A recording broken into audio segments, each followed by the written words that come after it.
Okay, so I'm going to hit record, and then I'm going to tell you about what we're going to do. Fantastic. So we're going to record a promo. So this is you talking to me, and I'll say, what I want you to do is say something like, "Hi, this is Prady Tawari from getazoth.com, and you are listening to Vroom Vroom Veer with Jeff Smith. Listen up," something like that. And then I'll take that and I'll put it on somebody else's show, and then you'll get a promo on another podcast too. Fantastic. So I'll do that on your show too. So when you hear your show, it'll be somebody else talking in a goofy kind of outtakey way, and then an intro, and then your show. Does that make sense? That makes absolute sense. It's a great idea, by the way. I stole it from somebody else. That is a great I'll idea. take no credit. Okay. All right. So let's do that. Whenever you're ready, go ahead and do take one. Awesome. What's up, everybody? This is Prady Tawari. I am the founder of Azoth at getazoth.com, and I'm super excited to be on Vroom Vroom Veer with Jeff Smith. Well done, sir. First try. Good job. It's like you practiced. I bet you did. All right. I have to hit stop, make a new file, and I'll be right back. Fantastic. Are you ready to thoughtfully steer away from your revved up, frenzied, and far too often scripted life? Then welcome to Vroom Vroom Veer with Jeff Smith, where he guides you down the road differently traveled by sharing unique experiences with guests who have managed to shift away from a life stuck on cruise control and veered their way into a more authentic and fulfilling one in all sorts of interesting and kind of remarkable ways. Get ready to Vroom Vroom Veer with your differently traveled road chauffeur, Jeff Smith.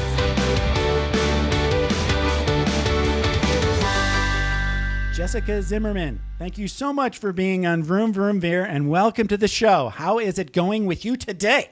It's going really well. Thank you for having me. I'm excited to be here. I'm excited to talk to you. You're my third show, and after this, I get to go play around with my wife and do honeydews and, have fun. So, well, I'm going to have fun now. Yes. Yes. Go ahead. Be nice. Is that what you said? I was going to say, be nice to her and hang out, and y'all have a good time. It's the weekend. Right. And a long weekend. Tomorrow we're driving to Utah.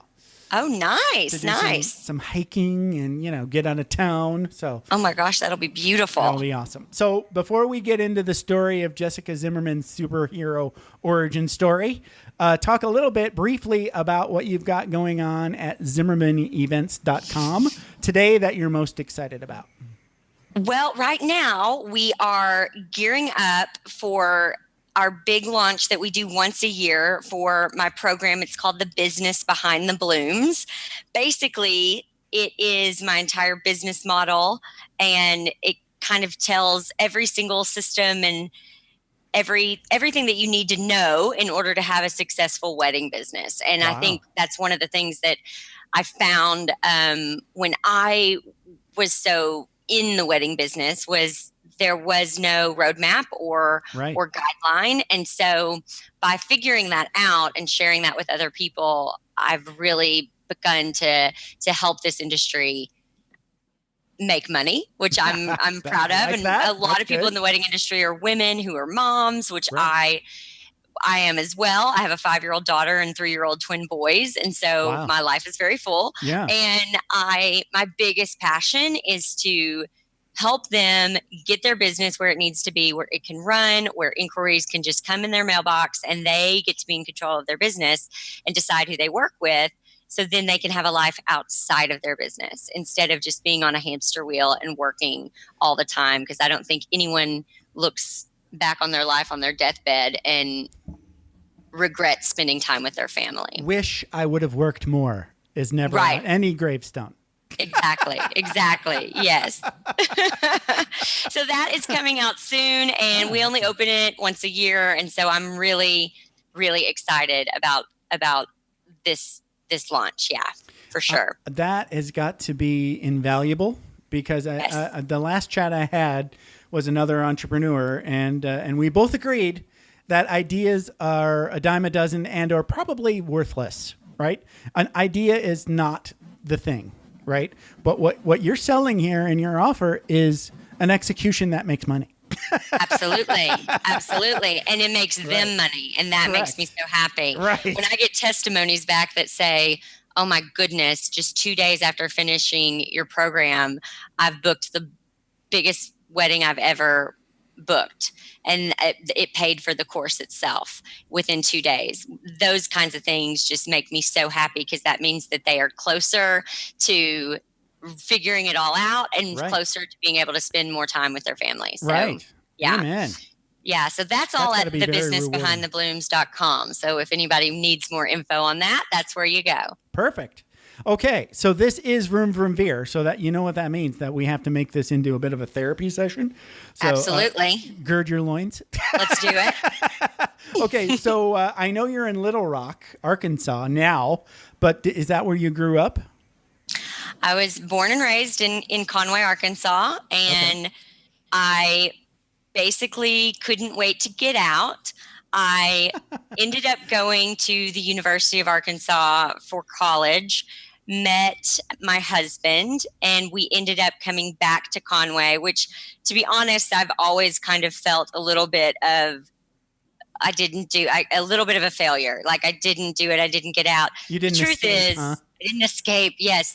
But the truth is, I'm meant to be here for a reason. And now I'm in the position where we could move anywhere we wanted to move. We could Right. pick somewhere and go move.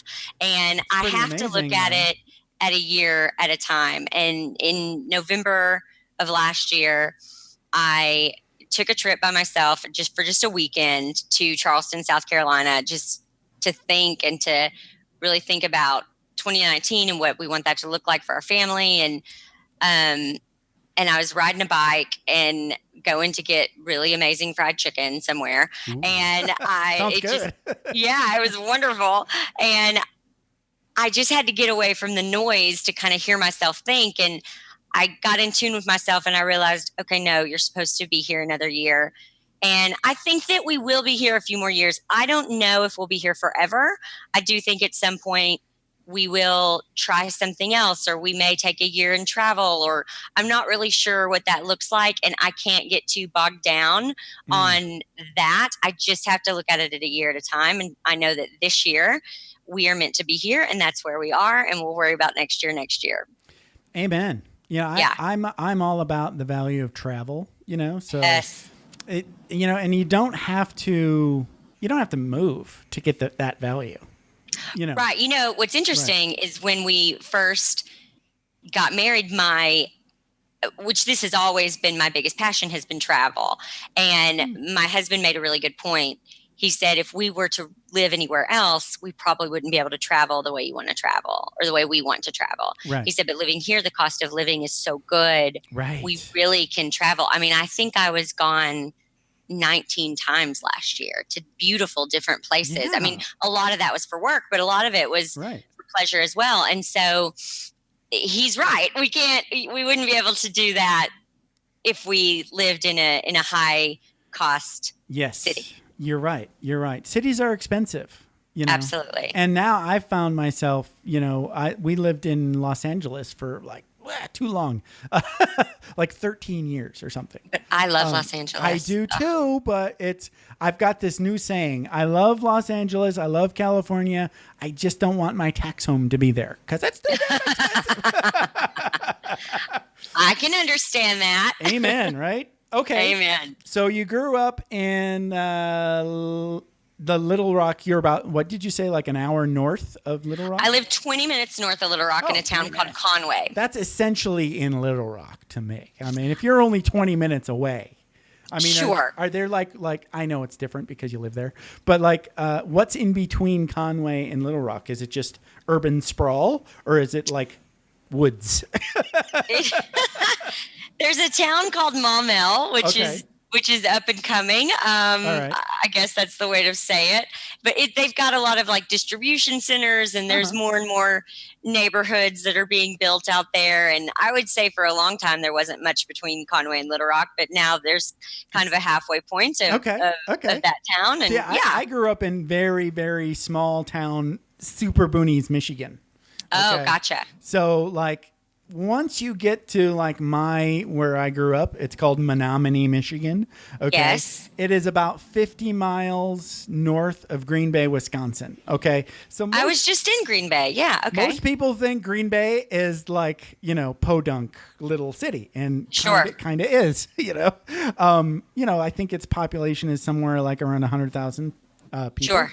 So that is a small city. So when you go 50 miles north of that, like I think where I grew up, the population is, I want to say there's a twin city. It's like a Marinette Menominee. It's like one thing, but it's two cities because there's two states basically.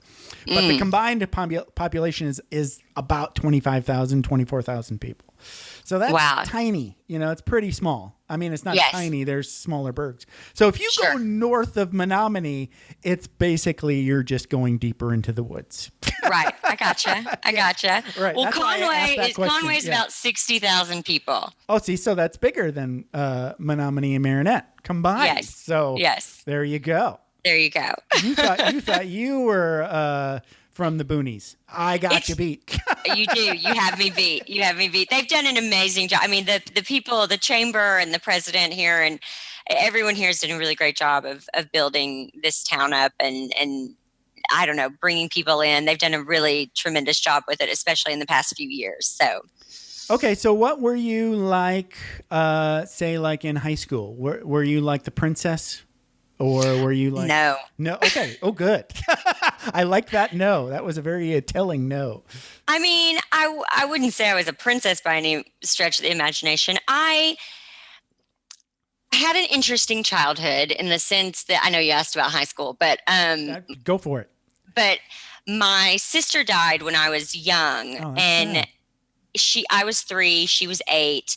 And... Oh, my dad was working. My mom was a stay-at-home mom. And she kind of put all of her, obviously as a mom, I can't imagine what that would be like to lose a child and to have to bury your child and all of these things. And then still have a child that you somehow, I have 2 3-year-olds right now.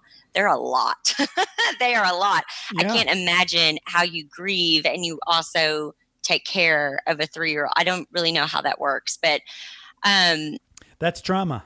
It's trauma for sure. And I think for everybody involved. Absolutely. Yes. And I think when you grow up with trauma at such an early age, my therapist tells me that I'm about 10 years older emotionally than my physical age. Wow. And I believe that because I've always kind of felt that way, especially growing up in middle school, junior high, high school. I mean, things that my peers cared about, I just didn't care about. Meaningless.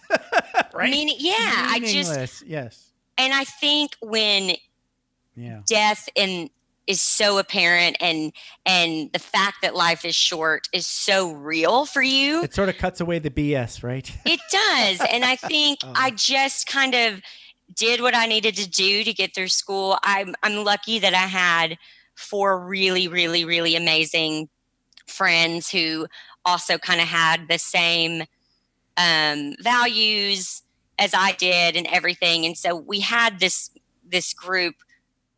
I had really good friends, but still I always felt a little out of place growing up in, of course, middle school, junior high, and high school, because I just felt like I was just ready to be on to the next thing. Like I couldn't wait.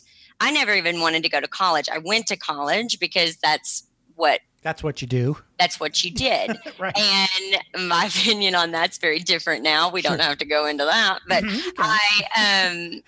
I did that. And, I just couldn't wait to be on my own I always knew I wanted to own my own business. And I think that also stems from losing my sister at a young age. And when I left to go to college, that was really difficult on my mom.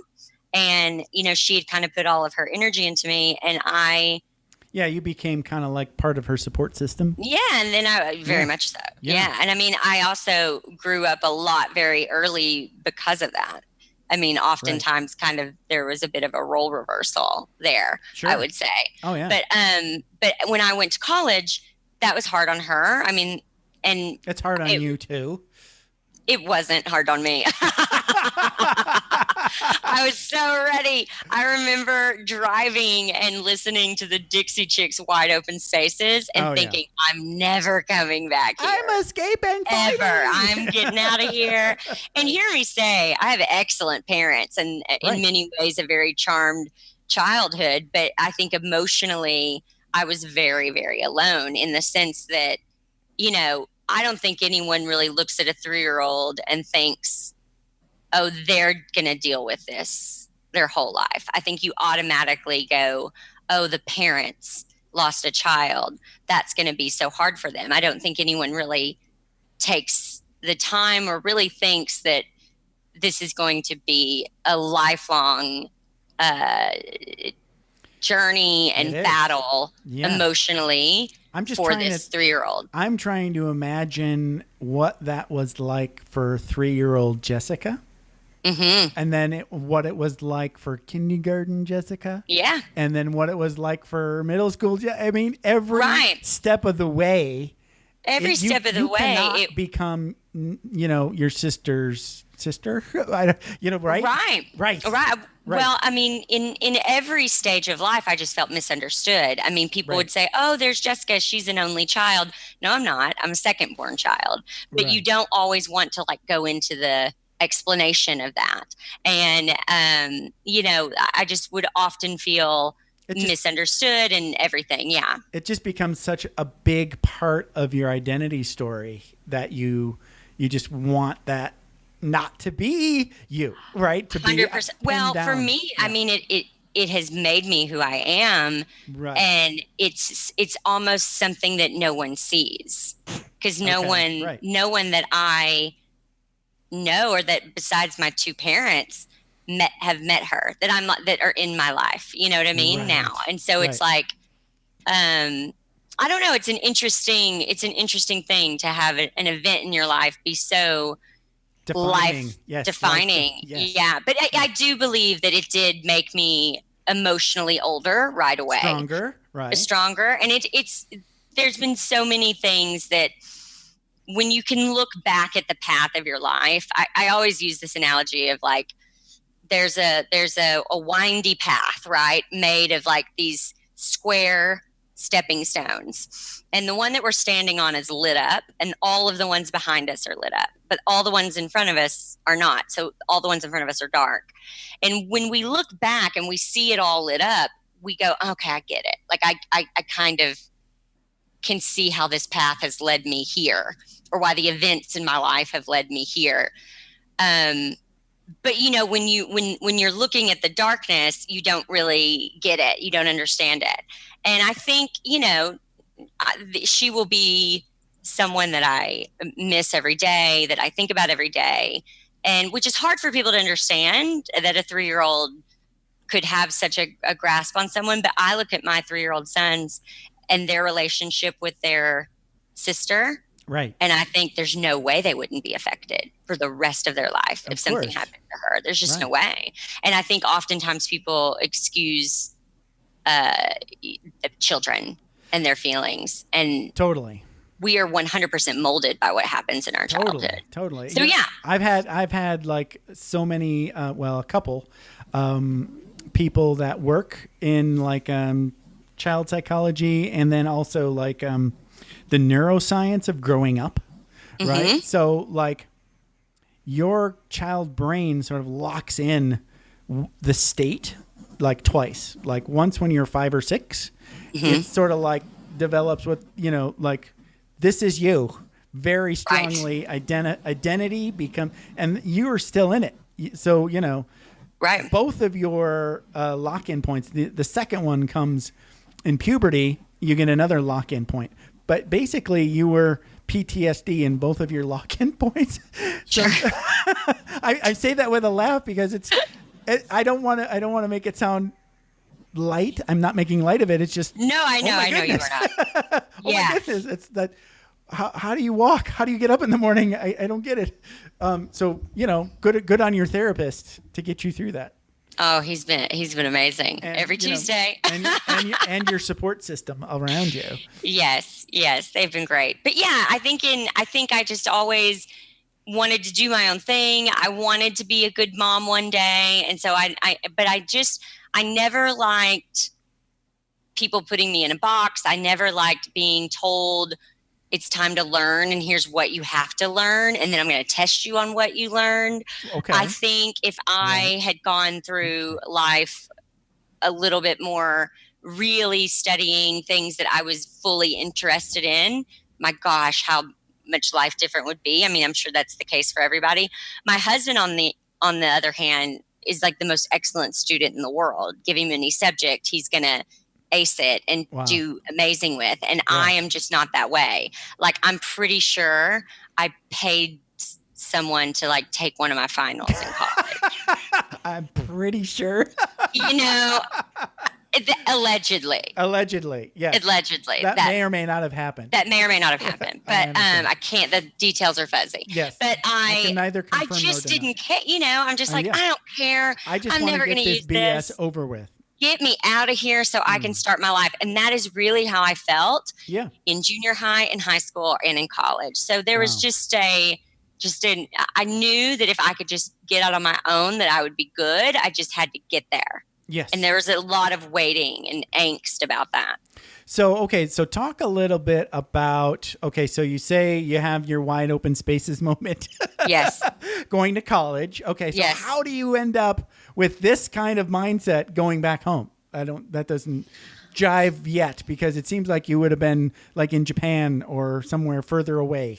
You would think. Right. I think that college depleted me in a lot of ways. Okay. I think that listen, I'm not here to say I didn't have some positive experience in college. Obviously, I did, sure. But I think I had more emotionally a depletion of, why am I here? What am I doing? Like, what on earth is this geology class going to do with my life, or this, biochemistry class, or whatever. Well, I don't even think I took that. I think I just made that up. But whatever classes it was, there was class name here. This is useless. Yeah, exactly. I mean, and having to be there at a specific time. I hate being told those things. You know what I mean? When, especially, it's kind of funny. I was watching a movie the other day called Free Solo, and I have never. Oh, love that movie! Oh my gosh, is that not great? So good. Everybody, so good. And he says something in it, and I go, oh my gosh, I don't know if I've ever related to anything more. He goes, I want to have fun. I don't like being told it's time to have fun. And I was like, exactly. And I kind of felt that way about learning. I love to learn. Yeah. But I don't want to be told it's time to learn and here's what you have to learn. Right. And so I think I felt depleted as someone who, can get a lot of stuff done in a day, who has become kind of a master at efficiency and productivity, and has built a pretty darn good thing from a little office in Arkansas. I always knew I could get here, and that just felt crippling to me. And I felt like it was unplugging me a little bit more every day. And I think it took some time for me to get that. I mean, the first year I was married. So basically the reason why I moved back is my husband graduated before me because, of course, he graduated on time. And I was like, get me out of here. I'm pretty sure I skipped a lot of classes. I remember one day just getting a phone call from my father. And I don't know, to this day, I don't know how he found out about this. But he just called me. He goes, Jessica, aren't you supposed to be in this, I don't know, such and such class in 15 minutes? And I go, yes, sir. And he goes, okay, I know you haven't been all semester, so I expect you to be there. And I was like, okay. And I hung up the phone. And to this day, I have no idea how he knew I had never been to that class. I have no idea. Wow. And good dad. I know. Oh, he's a great dad. He's the best. He's the best. When a dad can do magic tricks like that. I just was like, oh my gosh. Okay. So I graduated a semester after my husband, but we weren't married yet. He moved back home, which he actually lives in he lived in North Little Rock, which was about 20 minutes from here. Okay. And then I graduated and we got married, and I spent the first year kind of just going, what do I do now? And I kind of had to just just kind of wallow a little bit. Right.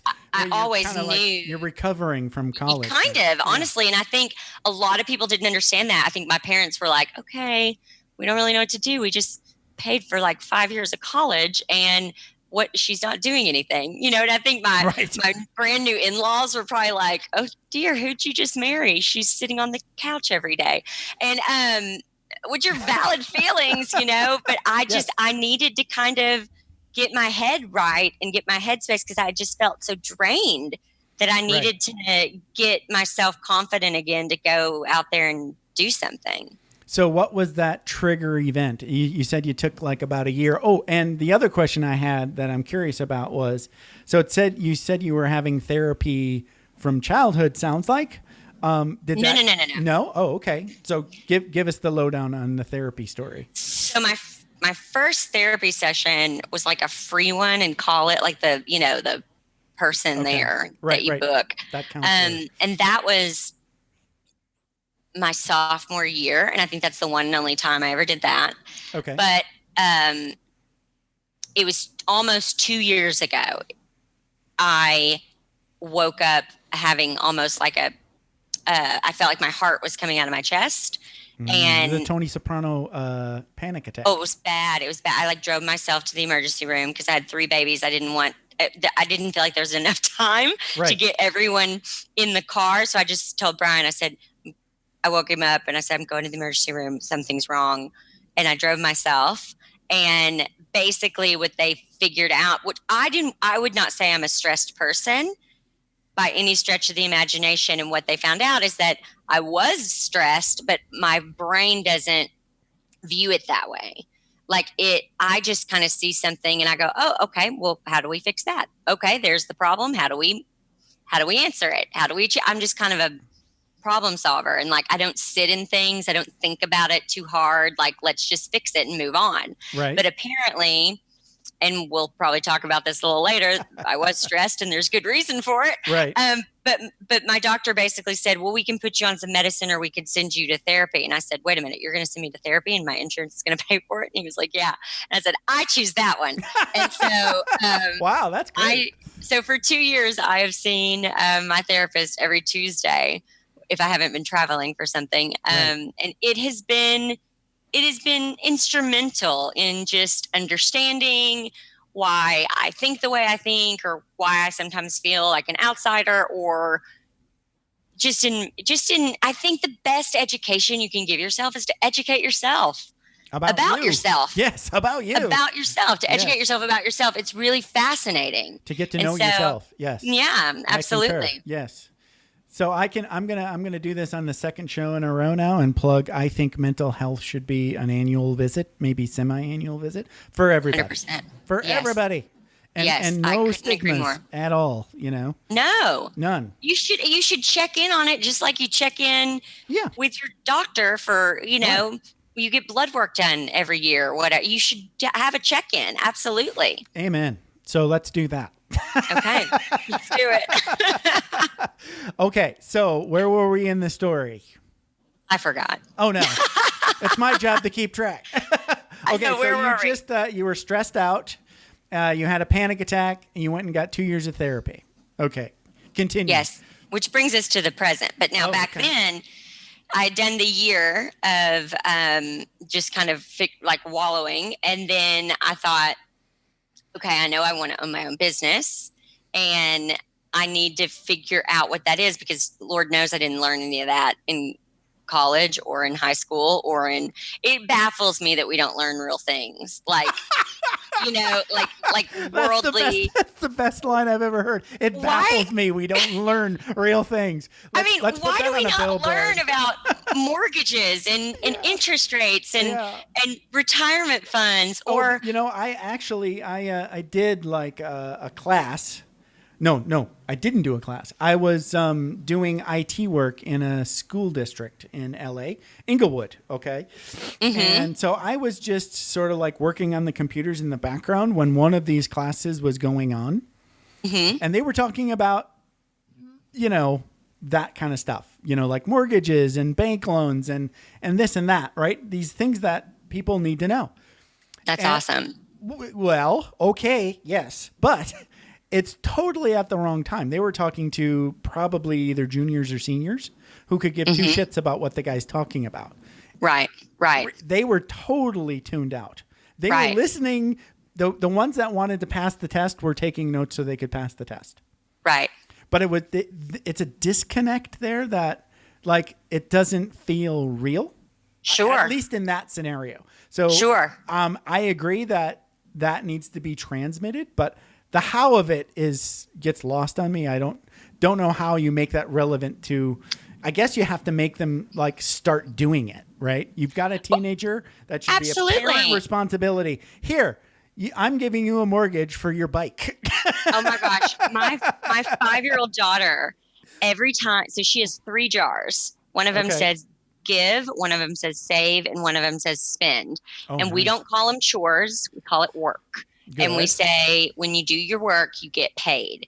And anytime she gets paid for doing work, like this morning, what did she do this morning? She cleaned her room.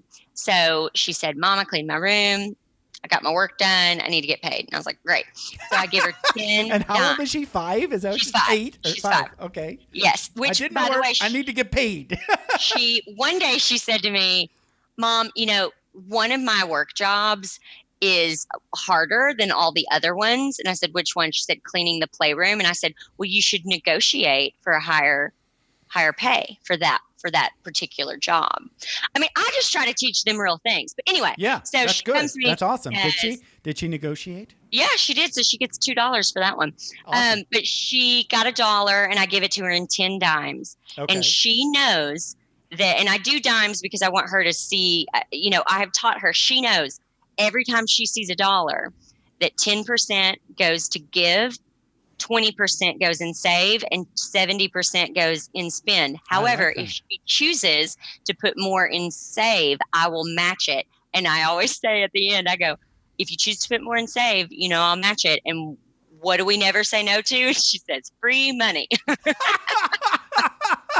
Wow. See, this is what we need. So I'm just trying to teach her where every time she sees $1, she doesn't see $1. She sees 60 or 70 cents, She could potentially be making a lot more money if she saved smarter. Exactly. That's a lesson every kid needs to know very soon. Absolutely. So true. 100%. Yes. That's awesome. And Good I think job. if you say that your kid had, like, you have chores to do, like, that puts this negative thing on. Nobody wants to do that. But if you say, listen, you don't have to work at all, but then you're not ever going to get to, like, buy anything or you're never do gonna anything. Have money. Right. Right. You're teaching them the value of work and the value of money. Yeah, but if you want something, then you've got to work. Right. And so we don't have chores. No one's required to do anything. There's no free money. There is free money, but you have to work for it. Right. But they have to work. Absolutely. I love it. I love that line about what did she say? Her favorite kind of money is free money? Free money. We never say no to free money. What do we never say no to? Free money. Yep. Mm-hmm. Exactly. If you get an employer one day and he says he'll match, take that money. Then you do it. Yeah. Take that money. Yeah. Absolutely. That's the 401k rule. I only take the money up to what the match is, and then the rest. 100%. There you go. Because that's free money. And you never that's free money. And we never say no to free money. Let's say it again. Okay. So, all right. So you decide then at some point. I decide I need to figure out how do you own your own business. And so the only way, and I've always been this way, rather than learning through sitting at in a desk, I learn best through experience. And I really think I'd probably be a lot further along in my career if I had been, doing it street smart from the beginning versus book smart. But I said that I've got to learn how to own my own business if I want to own my own business. And I went to work for a successful retail store here in town, and it was a kitchen store, and I worked there for 4 years. I ended up becoming the buyer and manager for it, and I almost bought that business, but it didn't work out. And now looking back, I'm so grateful, so glad that didn't work out. Yeah. And it sounds like a lot of work.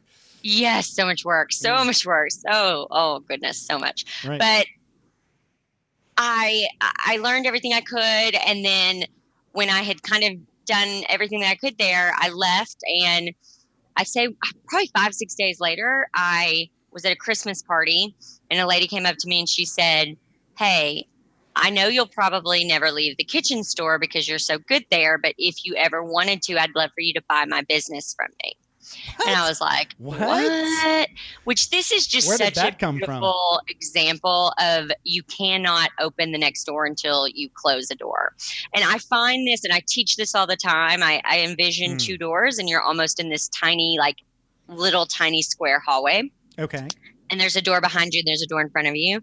And people so badly they're dreaming for something else, or they want something in addition to the life they already have or something. And they're never going to get it until they close the door behind them. You cannot open this door until this one's closed. And they want to stay there in the middle and both of them kind of halfway be open. Right. And that's not the way life works. Nope.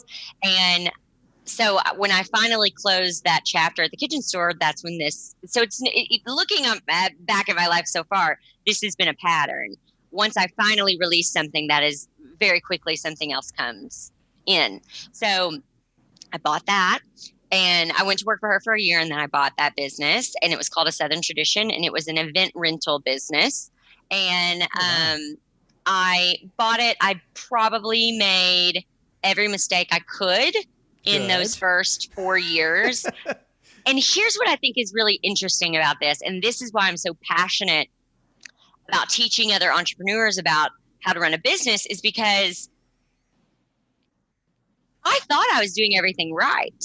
Like my intention, I think most people's intention is, this is for the betterment of my business. This is how to do it. This is how we do it. Like, I'm going to buy a building in downtown Conway because a mortgage is better than rent. Like that's genuinely a great decision.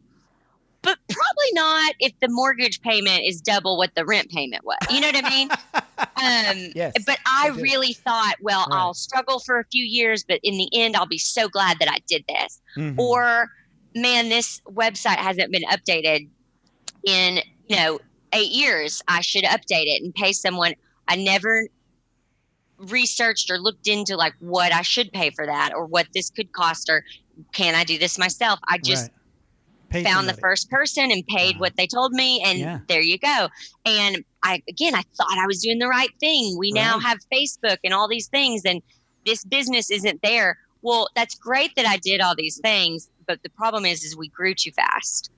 And we grew too fast to the point where I had never learned what my spend should be, what my cost should be in this business whatsoever. So like if somebody wanted to rent 10 candlesticks from me and then I only had 6, I would say, oh, you need 4 more? Okay, I'll buy those. And then still rent them to them for $6 each, even though they cost me $70 each or something. Like you don't do that. But I thought, oh, I'm fulfilling this person's order or something. And I just never, and I think when you get to this point where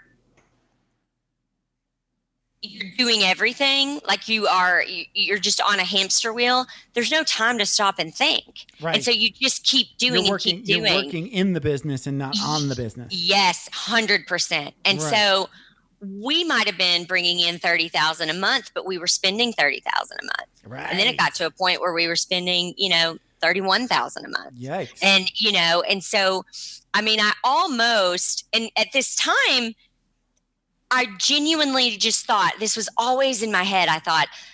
I remember reading that the first 5 years of business are the hardest, and most people don't survive their own business because they can't make it to the 5-year mark. If I can just make it to the 5-year mark, I'll have figured it out. I'll have figured it out by then. And then it will come. The profit will come. I really, with all my heart, believe that. Okay. And I think that people do. I think they are doing the right things because I wasn't carelessly spending in my mind. I just really thought I was doing the right thing. It's not like I was taking business money and buying a new car. I was, buying like trips to Antigua or anything like that. Exactly. None of that was happening. So I got to the point where I was working seriously 18-hour days and I had my daughter, and my mom was watching my daughter for me while I worked. And I remember one day coming home and reaching for her, and she did not want me. And I just thought, well, of course she doesn't want me. I'm never here. And it just, that is when it hit me. You went into business so that you could create your own schedule. You went into business for yourself because you didn't want anyone to have to tell you how you had to spend your time. Or when to have fun. And when to have fun. And you also didn't go into business to not be a present mom. That was always a huge thing, is I wanted to be a present mom. So you kind of lost track of the why there. Absolutely. Yeah. And I honestly, like I said, I thought, well, I just get to the 5 years and I'll make it. Well, I was coming close to it. and I still together. It wasn't clicking. Any change. Right. And so I remember many nights just going to bed so worried, because I would look at the bank account and I knew payroll was coming out the next day and there wasn't enough to cover it. And, just things like that. And just wonder, just so much hard stuff. But then what I ended up doing is I was like, okay, you are smart, you are driven, you are determined, you will figure this out. And I remember vowing to myself that day, by the time she leaves kindergarten, you will have figured this out to where your business will not only be successful, but you will be able to take the entire summer off to be with her, so that you're off when she's off. And she finished kindergarten yesterday.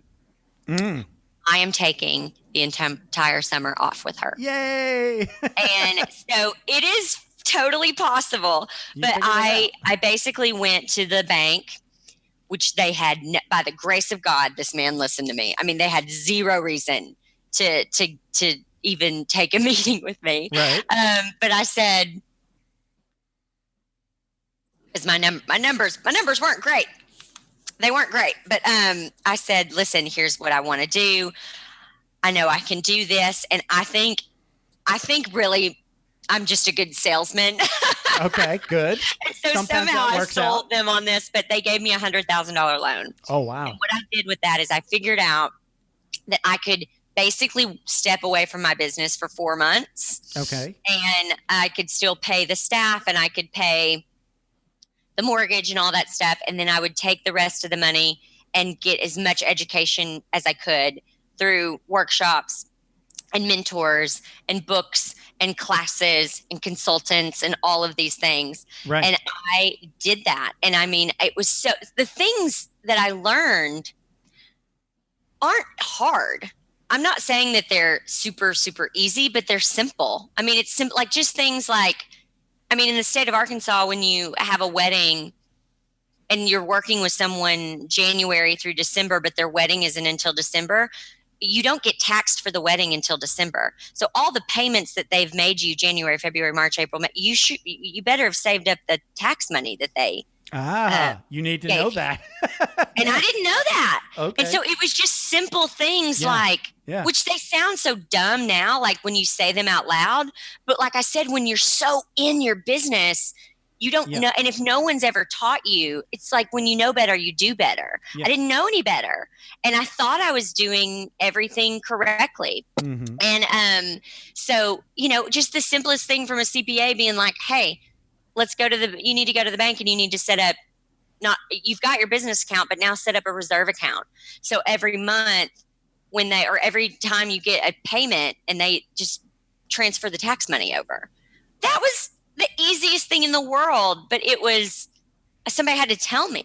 So that's what I'm saying. It's steps like that aren't difficult. Yeah. They're very simple, but you just have to know them, and then you have to do them. You need the sort of like brain bandwidth to learn those. Yes, absolutely. And you have to kind of take a step back from your business to be able to the business can be very noisy.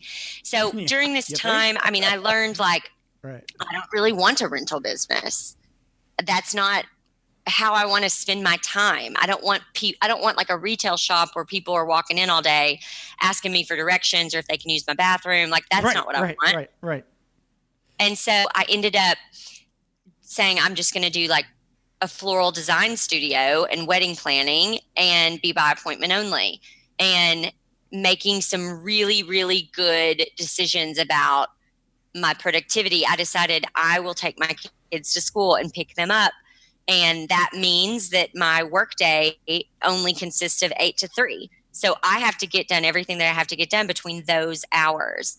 And I think I just learned so much during that time. And I mean, I think about a year after that is when I landed my first 6-figure wedding. Wow. Holy cow. And one event. No, right. Nice. Yeah, one event. And so like, that's what I'm saying. Like, and one of the things that I learned was just about like your cost and what you bring in. And sure, with rentals, I was bringing in $30,000 a month, but I was spending $30,000 a month. And with floral, I might have only been bringing in $10,000 a month, but I was only spending $4,000.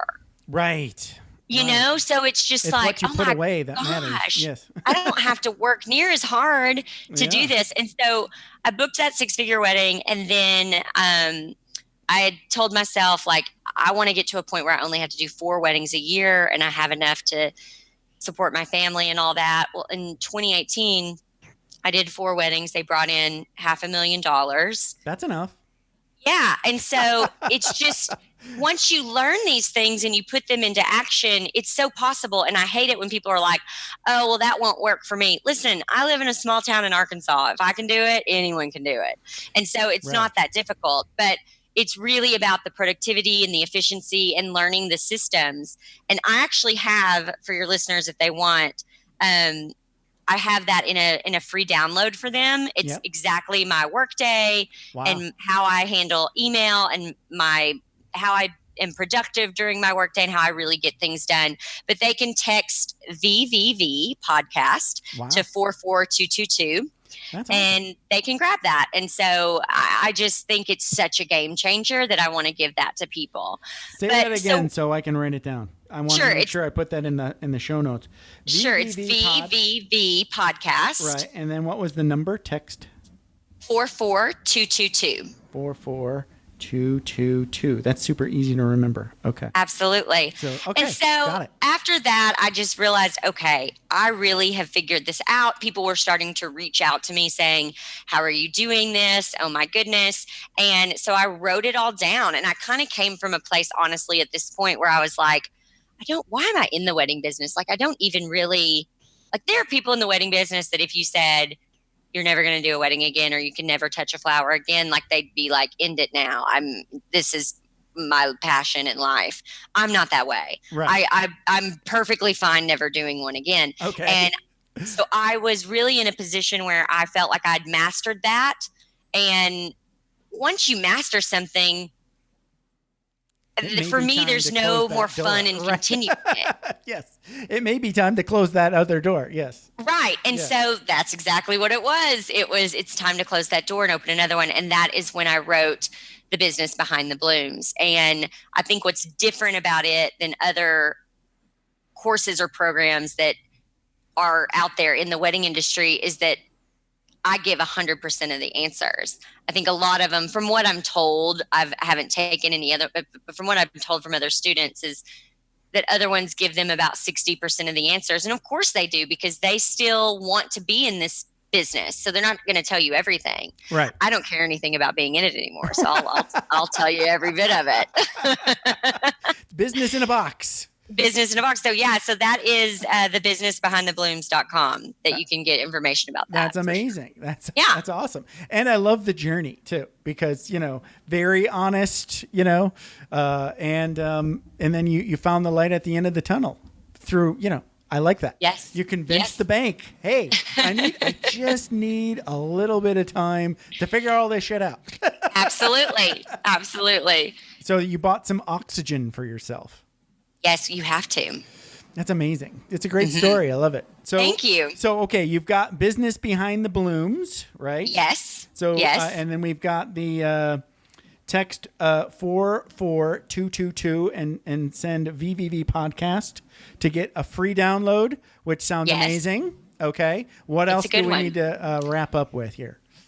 We have a new Pinterest course that we have awesome. written, and you can find out more information about that if you go to ZimmermanEvents.com and you go to the education side of the website. You can learn about that. Perfect. And then you can find me at Jessica Zimmerman _ on Instagram. At Jessica Zimmerman _ Yeah. The person who has Jessica Zimmerman has like one picture. I'm like, that's helpful, but whatever. That's such a 2019 thing to say. Yeah, I know. It's true. All right. Hey, this has been a blast. I appreciate you hanging out with me for about an hour. You. This has been a lot of fun. Thanks for having me. Yeah. And you have a good day. You as well. Thank you. Thanks. Thanks for taking the time to ride along with us on another episode of Vroom Vroom Veer. For podcast info and show notes, be sure to head over to vvveer.com. That's VVER.com. Man, that's fun to say. And we'll catch up with you next time here on Vroom Vroom Veer.